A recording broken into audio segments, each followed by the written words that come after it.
হচ্ছে হলো যখন কল্যাণপুর গেছিলাম তখন আমরা যাইতেছি টিলার উপরে। আরে বাপ রে বাপ, কি টিলা!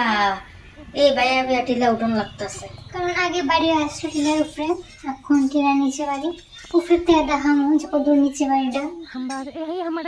টিলা আর শেষ হয় না, সবুজ ঘাসে ভর্তি।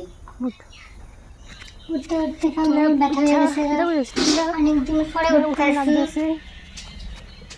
আগে তো উঠে প্র্যাকটিস আসতো, তখন প্র্যাকটিস নেই ওখানে। পা ব্যথা হয়ে গেল গা উঠতে উঠতে, মা কমন লইয়া যেতেছে আমার। ফাইনালি আমরা উপরে উঠে গেলাম না অনেকদিন পর। তো উপরে আসলাম ফুল পাওয়ানোর লেগে, পূজার লেগে। তোমরা দেখতে পাচ্ছ কত দূর নিচে বাড়িটা, এবারে কত উপরে আসলো। নেক্সট পার্টে তোমার ঘরটা দেখাবো। সবটা ঘর উপরে এখন নাই, যে ঘরটি আছে পুরান এই ঘরটা দেখাই দেবো। এখানে মা ফুল পাড়লেতে আসছে, অনেকটি ফুল ফুটছিল। উপরে এসে আবার আগের কথা মনে করতে আসলো। থ্যাংকস ফর ওয়াচিং, দেখা হচ্ছে নেক্সট পার্ট।